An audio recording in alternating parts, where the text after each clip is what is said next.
My name is Charles Wassam. I'm a physician in Northern Virginia and Washington, D.C. And I'd like to thank those of the media that are here. I'm here to introduce Mr. William Jasper. He is in Washington to promote his new book, Global Tyranny, Step by Step, the United Nations and the Emerging New World Order. Mr. Jasper's carefully documented book demolishes the illusion that the world is safer following the apparent demise of communism. The New World Order under the United Nations would mean, among other things, an end to our God-given rights given us and secured by the Constitution. Mr. Jasper is the senior editor of the bi-weekly The New American News magazine. He'll be speaking this evening at Capital Baptist Church, 3435 Aston Street in Annandale, Virginia, at 8 o'clock. For further information about the speech, you may call at 703-644-9712. Now I'd like to present Mr. William Jasper.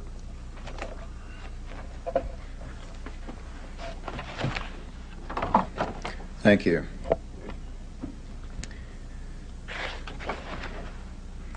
It has been nearly 50 years since the end of World War II, when a war-weary world embraced a dangerous idea and a dangerous organization.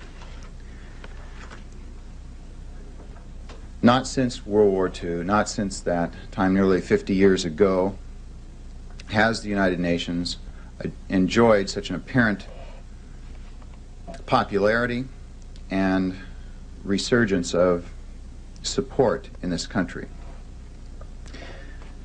I find that alarming. Not too many years ago, like many Americans, I was an avid supporter of the United Nations. Like many, I viewed it as it had been presented to me in the standard textbook presentation as a noble aspiration of mankind for peace, brotherhood, goodwill, and harmony, and mankind's last best hope for peace, for an end to war. However, the intervening years, the last couple of decades, and a great deal of research and reporting on the United Nations have changed my idea of it considerably. I contend, and the subject of my book is that the United Nations, from all the recorded history that we have of it, from its founding, from its founders, those who designed it, the UN Charter, those who organized the support for it in this country, from all that we know of it, the United Nations indeed is not, has not been an organization designed to bring about world peace. It is an organization that has been designed and promoted and continuously projected by those who have been in the forefront of its support to become a world government. One of the most important journals in the world today, Time calls the most influential journal in print, is Foreign Affairs, published by the Council on Foreign Relations. This particular issue is the winter 92-93 issue, the current issue of Foreign Affairs. Very important because there is an article in here by Boutros Boutros-Ghali, Secretary General of the United Nations, in this special issue, which is titled Advice for Mr. Clinton, Advice for President Clinton. I'd like to just open by reading for the first couple of sentences from Boutros-Ghali's article entitled Empowering the United Nations. We hear a lot of this today. I'll cover a few more examples of this. Over and over again we hear of the need to empower the United Nations. And here's how he begins. A new chapter in the history of the United Nations has begun. With newfound appeal, the World Organization is being utilized with greater frequency and growing urgency. The new era has brought new credibility to the United Nations. Together, the international community and the UN Secretariat need to seize this extraordinary opportunity to expand, adapt, and reinvigorate the work of the United Nations so that the lofty goals as originally envisioned by the Charter can begin to be realized.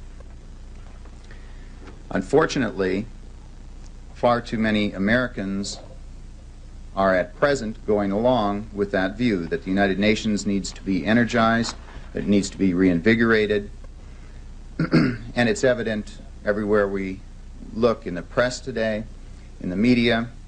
Associated Press article here, "Time for the UN to wage war to win peace. The end of the Cold War may spur stronger world government."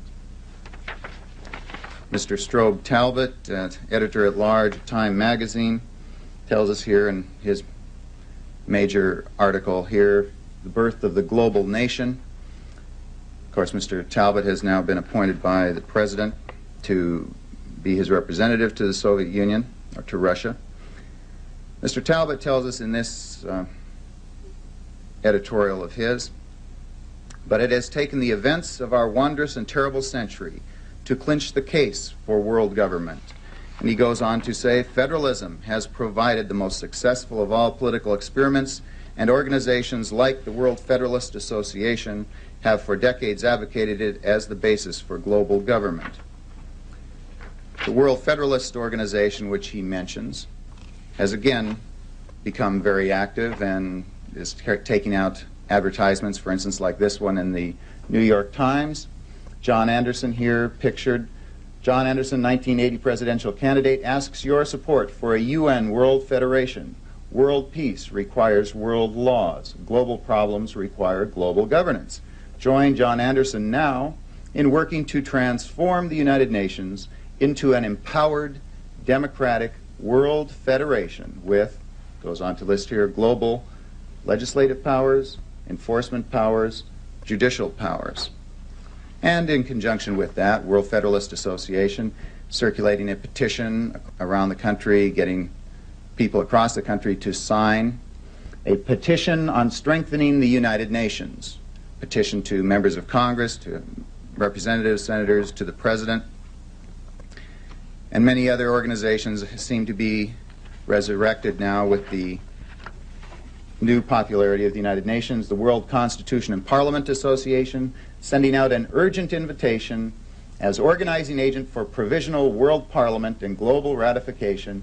Dear citizens of the earth, calling on all citizens to contact their representatives, push for a strengthened United Nations to bring about a world government. Other organizations like World Citizen, published by the Association of World Citizens, very openly calling for, as Boutros-Ghali says, empowering the United Nations.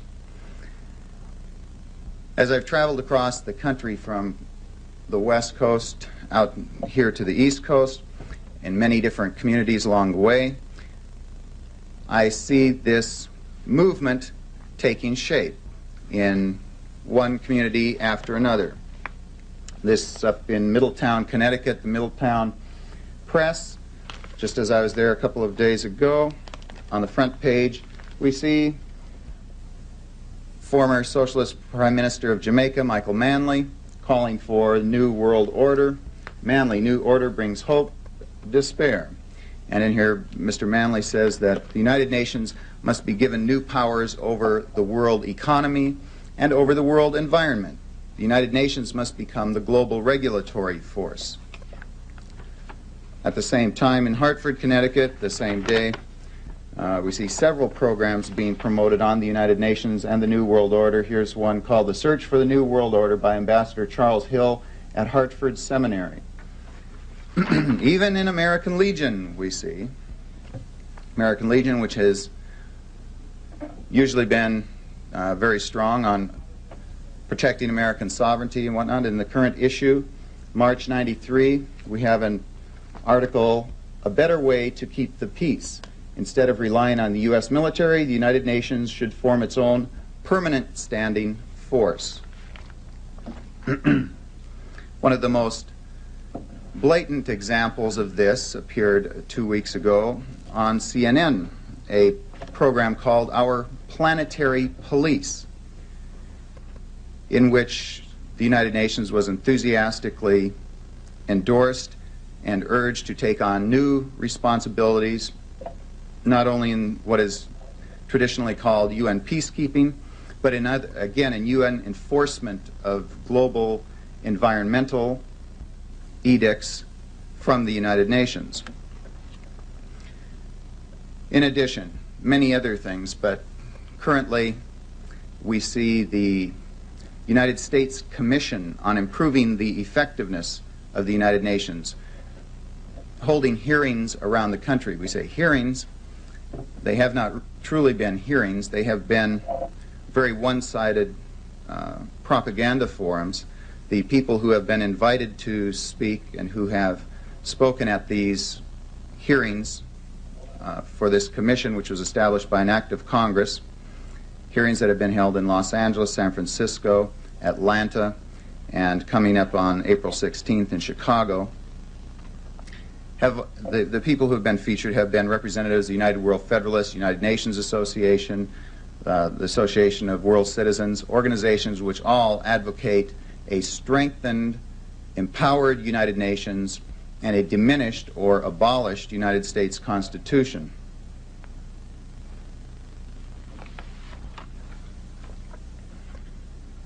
Much of this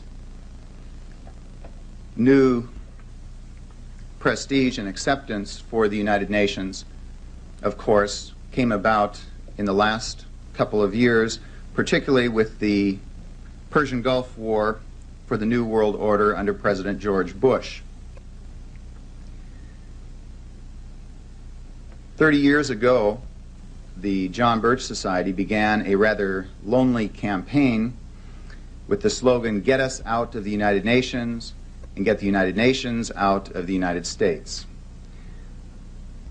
Back at that time, the United Nations enjoyed overwhelming popularity. At the end of the 1950s, the Gallup poll showed that about almost 9 out of 10 Americans had very high, positive, favorable attitudes toward the United Nations. For 30 years, we continued that message, bringing to the American people the facts about the United Nations, the history of the United Nations, that they were not getting through their standard textbook accounts or from the major media. During the 60s, 70s, and 80s, we saw, as recorded by the Gallup annual poll of American opinion on the United Nations, we saw a continual decline in American support from a high of 87% down to, towards the end of the 1980s, 1987, down to around 21%. That was the result of Americans coming to realize that the United Nations, far from being a forum for world brotherhood and peace, had indeed become and was continuously showing itself to be a propaganda forum for every communist, socialist, third world dictator to come here to the United States and from the rostrum of the UN to denounce, pillory, rebuke, and in otherwise insult not only the United States, but Western civilization, market economies, all of the Western free world. Not only that, but it became quite evident that the United Nations was also supporting terrorist organizations around the world, and that American citizens were paying for it. However, that decline in popularity has been at least temporarily reversed with the association of the United Nations with the patriotic fervor brought up behind the war to defeat Saddam Hussein. Although it was American military power, American military forces, American men and women in uniform, and largely American money that financed the operation, there was a fig leaf of international support, and the United Nations, according to the polls, was the main benefactor from the public relations. But that was George Bush. And now we have a new president, we are told, who he told us would bring change. How does that affect our situation in the New World Order and the United Nations? I contend that is extremely important because the United Nations, as Boutros-Ghali has proposed, is being empowered. It is being empowered in many ways that are affecting the United States and our citizens daily and will increasingly so in the coming weeks, months, and years. And unfortunately, it is being done with American citizens having very little to say about it, even being very little aware of it. We are right now in the middle of or closing in on tax day, when Americans are quite painfully aware of the heavy hand, the burden of government, of how the politicians here in Washington are spending their money and digging their hands deeper into the taxpayer's pocket. But very few taxpayers are aware that Boutros-Ghali, in his report last year, An Agenda for Peace, called for giving the United Nations taxing authority. And that on September 21st of last year, while speaking at the United Nations, President George Bush endorsed that report, heartily endorsed that report, and that we are seeing in the editorial policies of some of our major newspapers support for these policies, that the United Nations should be allowed to tax American citizens, indeed all citizens of the world, to tax our international travel, to tax our gasoline, to tax our cars. Proposals for a value-added tax, a global value-added tax. If you think that the politicians in Washington are out of touch with America and are in great need of a wake-up call, my friends, you have not seen anything to compare with the kind of lust for spending your hard-earned dollars that you will see if the United Nations gets a chance to tax you. We are seeing many other ways in which the United Nations is going to affect us very soon and very dearly. As the season heats up here, not because of global warming, but because of the natural phenomenon we call summer. It happens every year, and you go to turn on your air conditioner, you go to turn on your cooler, and you find that you have to have it reconditioned or have it repaired or have it tuned up. You're going to find that the prices for all those services have doubled, tripled, quadrupled, quintupled, or even more, thanks to the United Nations Montreal Convention on CFCs and ozone depletion. A completely false, scientifically disputed phenomena. The ozone depletion is not a crisis, does not demand global regulatory restrictions as we are now receiving under the United Nations protocol. However, various scientists and economists have figured that this may cost the world economy in the trillions of dollars, perhaps as many as $5 trillion to replace all of the equipment to meet all of the mandates under this international agreement, which was given to us under the auspices of the United Nations. More and more, we are seeing these mandates that are affecting our domestic lives being conducted, being forced upon us, not through anything through the traditional American legal system over which we have recourse, but through international agreement. This is very significant for our new administration because, as Foreign Affairs tells us in here, President Clinton, they're very encouraged because President Clinton is even more supportive of the United Nations than President George Bush. They said he would be more aggressive in supporting the UN in Yugoslavia. We shall see. Like his predecessor, George Bush,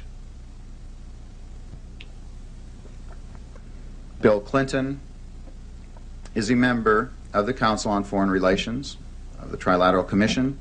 Is that significant? I say, indeed it is. It is very significant.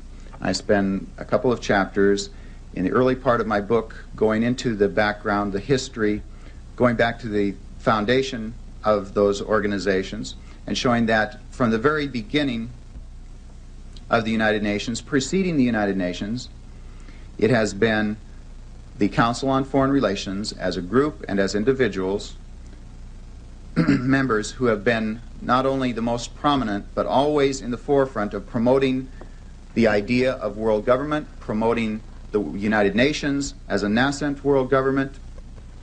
And I contend it is impossible to understand the United Nations today, our growing involvement in it, and where it is headed without appreciating the fact that the United Nations was completely the creation of the Council on Foreign Relations, and that it is the Council on Foreign Relations, or CFR, that constitutes the driving force behind it today.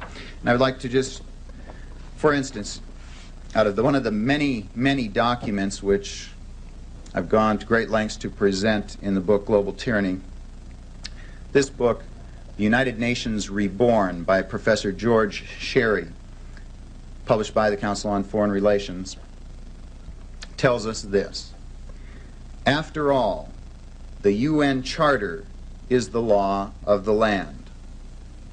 After all, the UN Charter is the law of the land.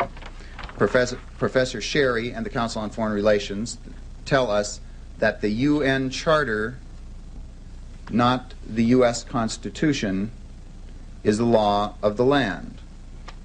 I contend, and I think all Americans who at all treasure or value the legacy of freedom that we have here, all those officials who have taken an oath to uphold and defend the Constitution, know that the Constitution is the law of the land. However, for the last 45, almost 50 years, we have had a very insidious campaign incessantly going on through the law schools, through some of our major media, and through our major Council on Foreign Relations members in office, who have been promulgating this erroneous and dangerous idea that the UN Constitution and treaties take precedence over the Constitution.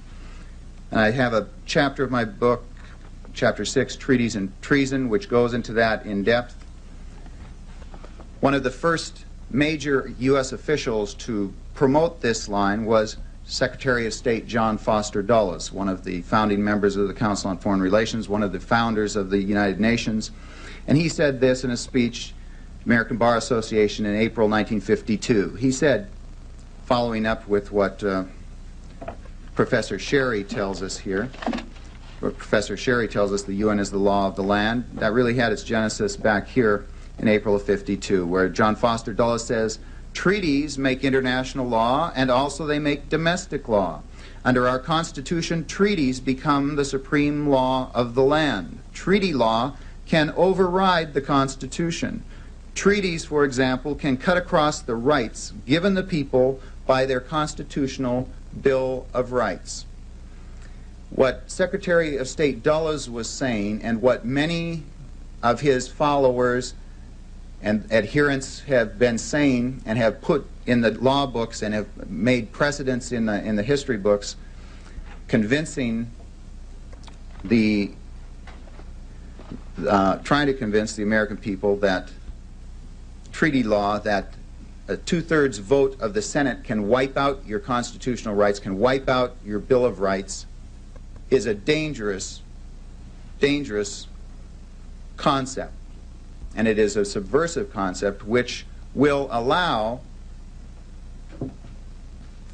a simple majority, not even a two-thirds majority of the Senate. We've had some votes in the Senate where we have not had a, in fact, just recently, where a UN treaty was passed, and according to the congressional record and to the congressional sources, they did not give a roll call vote. There is no recorded vote on it. Last year, when the UN Covenant on Civil and Political Rights was passed, we can only document that 3 or 4 senators were present, and yet we're told that that treaty has passed, and now it can override the U.S. Constitution and the U.S. Bill of Rights. I've taken one chapter to go through the history of treaties and treaty law, citing the precedent going back from the Founding Fathers through the Federalist Papers on up through the Supreme Court decisions. It is very clear that a treaty which is in violation of the Constitution, which conflicts with the U.S. Constitution, is null and void. It does not override the Constitution, contrary to what Secretary of State John Foster Dulles says, contrary to what the Council on Foreign Relations says, contrary to what Professor Sherry says. The U.S. Constitution is still the law of the land. It overrides any treaties, regardless of what those with one world ideologies may say. This is important because, as Arthur Schlesinger Jr., himself a member of the Council on Foreign Relations, advisor to President Kennedy, Harvard professor, as he said, the Council on Foreign Relations is a front organization for the heart of the American establishment. They have been calling shots of American foreign policy for well over 50 years. The late Admiral Chester Ward, who was a member of the Council on Foreign Relations for nearly 2 decades, left the organization. He was Judge Advocate General of the United States Navy. He denounced it as a clique of one-world global government ideologists formed for the purpose of promoting disarmament and submergence of U.S. sovereignty and national independence into an all-powerful one-world government. It's a very serious charge from a man who was a member of the organization himself, had reached the highest levels of American military office. Many other prominent voices have warned us over the years, many others who have been in U.S. government positions in a position to know. But you have not heard about that. In a speech to the U.S. Senate on December 15, 1987, Senator Jesse Helms talked of this same influence that Chester Ward, Admiral Ward, had warned about. And again, this was a speech that should have received some attention, but the major establishment media completely censored it. Senator Helms said, "The influence of establishment insiders over our foreign policy has become a fact of life in our time. This pervasive influence runs contrary to the real long-term national security of our nation. It is an influence which, if unchecked, could ultimately subvert our constitutional order." He went on to say, "Private organizations like the Council on Foreign Relations, the Royal Institute of International Affairs, the Trilateral Commission, the Aspen Institute, etc., serve to disseminate and coordinate the plans for this so-called New World Order in powerful business, financial, academic, and official circles." We were told that with the new Clinton administration, we were going to get change. We were going to get a cabinet and administration that looks like America. In our special Clinton edition of the New American, we take a look at this new cabinet, at the new administration, and contrary to what we were told, the big untold story of 1992 and 1993, the big election story, is not change, change, change. It's more of the same. Yes, we had a change from Republican to Democrat, but we see the same Council on Foreign Relations members in charge, the same under Mr. Clinton as under George Bush. We see as Secretary of State, Mr. Clinton's top transition team member, Warren Christopher, member of the Council on Foreign Relations and the Trilateral Commission. Les Aspin, Secretary of Defense, Council on Foreign Relations. Lloyd Bentsen, Secretary of Treasury, Council on Foreign Relations. Donna Shalala, Secretary of Health and Human Services, Council on Foreign Relations. Peter Tarnoff, Undersecretary for Political Affairs, President of the Council on Foreign Relations. Winston Lord, Assistant Secretary of State for Asian and Pacific Affairs, former President of the Council on Foreign Relations. And on it goes: Bruce Babbitt, Roger Altman, Alice Rivlin, Laura DeAngela Tyson, Anthony Lakes, Samuel Berger, Admiral Crowe, Clifton Wharton, on and on. Looks like from the way that we're going that we will see the same 300 to 400, 10 to 15% of the membership of the Council on Foreign Relations occupying the top echelons of the Clinton administration, same as we've seen during the Bush administration, the Reagan administration.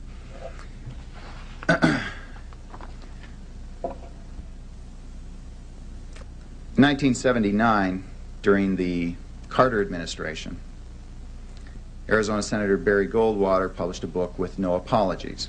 And he said something about the Carter administration at that time that applies with equal force to, or more, to the current situation in the Clinton administration. Said Senator Goldwater, when we change presidents, it is understood to mean that the voters are ordering a change in national policy. Since 1945, 3 different Republicans have occupied the White House for 16 years, and 4 Democrats have held this most powerful post for 17 years. There has been great turnover in personnel, but no change in policy. Example, during the Nixon years, Henry Kissinger, a Council on Foreign Relations member and a Nelson Rockefeller protege, was in charge of foreign policy. When Jimmy Carter was elected, Kissinger was replaced by Zbigniew Brzezinski, a Council on Foreign Relations member and a David Rockefeller protege. As he went on to say, we have the change of administration, but we see that the influences of the same organizations remain. He said of the Trilateral Commission and the Council on Foreign Relations, in my view, the Trilateral Commission represents a skillful, coordinated effort to seize control and consolidate the 4 centers of power: political, monetary, intellectual, and ecclesiastical. Obviously, we see that again in the Clinton administration. Obviously, we see it in the Council on Foreign Relations advice to Mr. Clinton in this particular issue of the New American Magazine. We went through that issue of Foreign Affairs. As far as I know, the only publication in the United States that surveyed this, which has been repeatedly cited as the most influential journal in the country. What is it that they are advising Mr. Clinton, and has he indicated his willingness to implement that advice? Indeed, he has. In fact, as we point out here, he was already well into implementing that advice. And what does that portend for America? As Admiral Chester Ward, member of the Council on Foreign Relations, says, those who read foreign affairs know what American policy will be months or years in advance. And why is it that an organization like the Council on Foreign Relations, which has held a virtual monopoly on the presidency, on 16 secretaries of state, 15 secretaries of the Treasury, 15 secretaries of defense, all of the top cabinet positions, why is that when we have our confirmation hearings that it is all right to bring up that Ron Brown has connections with this law firm and this corporation, or to go into the backgrounds of all the nominees and see what their personal conflicts of interest may be because of their connections with this corporation or this organization. And yet it is never permissible, it's never brought up in these hearings that this organization with a definite agenda, with an agenda which I contend and which the evidence overwhelmingly shows is one inimical to the United States, one which, as Chester Ward, a member of the organization, said they lust to give up the United States sovereignty to a one-world government. Why is it that these associations are never brought out?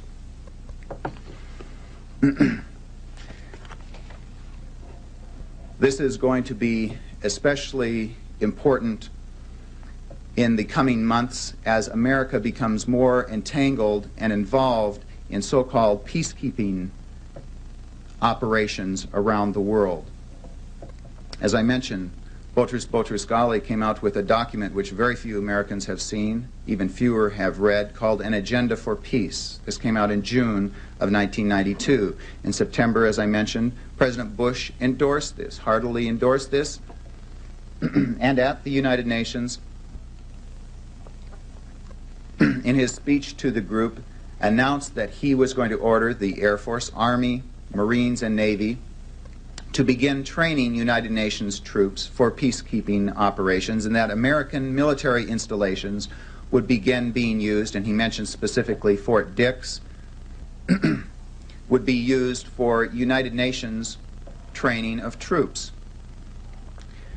Now, why is it that America must cut down its military powers? We must reduce our military budget, reduce our military spending for fiscal reasons, and because these troops are no longer needed, and yet we are told we should transfer part of this military budget that we're supposed to be savings for us, transfer this to the United Nations and begin transferring troops to the United Nations. Indeed, we're told in the last week that 5,000 U.S. troops may be left behind in Somalia, not under the U.S. flag, but under the UN flag. 25,000 U.S. troops under NATO command, we're told, may be sent into Bosnia-Herzegovina, again under the UN flag, under UN command. If you are a United States member of the United States Armed Forces, if your son or daughter is, your father, your relatives, your friends, or if you may be in the future, it is in your interest to ask some very serious questions about our move toward further involvement in and transfer of military authority to the United Nations. You may find yourself under United Nations command. What kind of rights do you have? What kind of support do you have under the United Nations Charter? More seriously still is the resurrection of a document 30 years old, brought out in 1961. Again, very few Americans have seen or are familiar with, but it is official United States policy, launched under the Kennedy administration in September 1961 under the title Freedom from War, the United States Program for General and Complete Disarmament in a Peaceful World, State Department document 7277. This was put together for the Kennedy administration under Secretary of State Dean Rusk, member of the Council on Foreign Relations, Secretary of Defense Robert Strange McNamara, member of the Council on Foreign Relations. And we see now the New York Times, LA Times,